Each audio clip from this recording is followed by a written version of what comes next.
Good afternoon, everyone. My name is Ethan Jones, and I'll be going over wolf personalities and how they exactly affect a pack hierarchy. Let's begin. So, some information on wolves.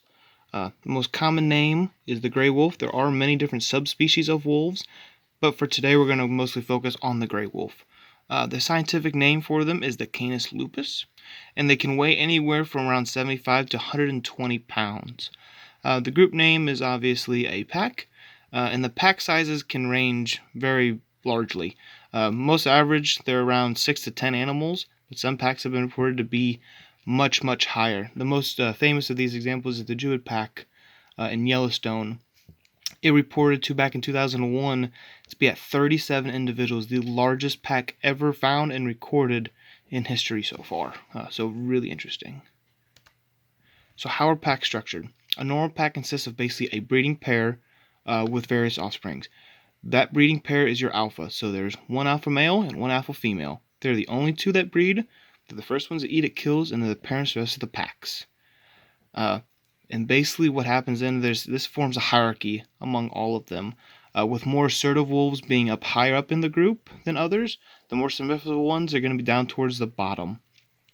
Sometimes, though, however, they can get other wolves from different packs. More so of like another rival pack or just a pack in general. Alphas were killed. Something detrimental happened to them. They'll sometimes take in lone and older wolves to be like the omegas. So how do personalities form? Well, there's a lot of different things of how different personalities in wolves happen. Wolves, like people, no two personalities are alike, so everyone has a different personality. Basically, they develop through an individual's emotions and thought process.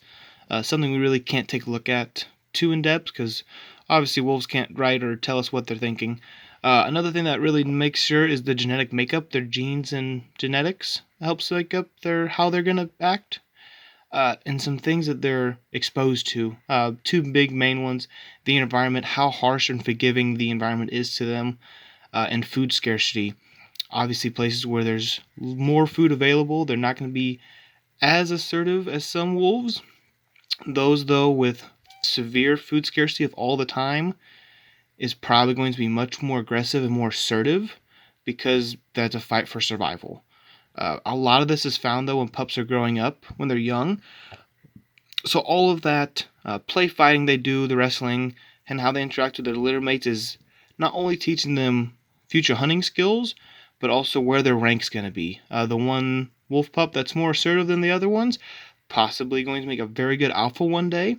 The ones that are more submissive could be a beta, but probably going to be more in the neutral side of the pack. So some different types of personalities and traits. Basically, Gordon Harbour recorded a lot of these. He was an excellent and late wolf biologist. He studied a lot of these different wolves, and it's kind of cool what all he's found. He's found that there's a lot of gentleness in wolf packs, and the only time violence and aggression is seen is outside the wolf pack. So, like intruding packs or something along those lines. That's really where the aggression is. Otherwise, there's really no fighting or violence inside the main wolf pack because they're all a family and they want to try and keep the bonds tight and they don't need fighting among them. He's also found that they're fearless, they're confident, and tolerant, some of them being more or less so in these areas. There's some wolves around the Yellowstone area that were scared of the roads that were built around there when they had to cross them, and there's others that would go across them and not even think about it. Some of them are also more tolerant of younger wolves than others. Some wolves don't like the young pups bothering them, and some do. Kind of just depends on them. And some different traits they have. Making emotional attachments. Some wolves like other wolves better. They can form deeper bonds. And if one of those wolves happens to leave or is killed, it really severely hurts the other one. And you can tell by the way that they act. And then also the intelligence and cooperation they have. Dr. Harbour and David Murch, who we're going to talk about later on, who did the wolf study, has seen how intelligent these wolves are from problem solving and ways that they hunt. and the cooperation they share with that intelligence together really makes these packs how they are. So what are the characteristics of the hierarchy? So basically the alphas, they're the wisest, they're the strongest, the highest ranking members. They're usually the oldest, not always, but usually are, because they're also the parents to all of them. They basically communicate with the rest of the pack to ensure the success. And like I said, they don't have to be the most aggressive to be the dominant, but they're more assertive. The betas are second in command. They're kind of assertive, but they know they're not the most. So they're kind of like that right hand trait. They're also, though, the most likely candidate if something happens to the alphas to become the new alpha. So that's kind of what their role is. The subordinates are kind of like the guards, protectors of the pack. They're kind of neutral. There's really none of them that are more aggressive or assertive to kind of take that beta or leadership role. So they're kind of just there. The omegas are the opposite of alphas, basically. So it can be an individual or a pair. They don't breed. They have no say in what the pack does. They feed last. They don't participate in hunts.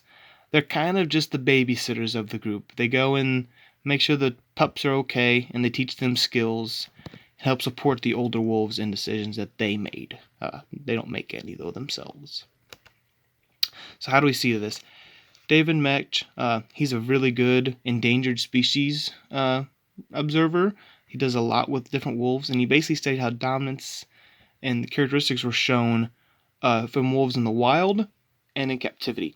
So what he found was really interesting. So he said that dominance kind of made a pecking order in captive wolves, but the way that it's done is less significant in wolves found in the wild.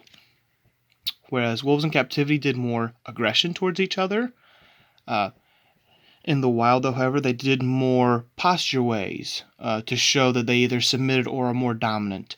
They said usually if they were submitting, they did a lot of chin licking, tail wagging, lowering their ears and head.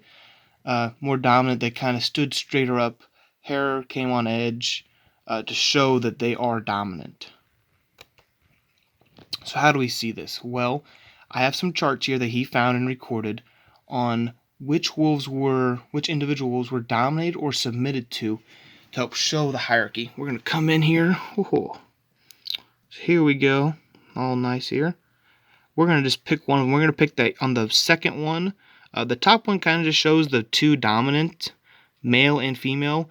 The male is usually submitted to more often than the female. I'm not sure exactly why again, but they're just more dominated more often and more submitted to.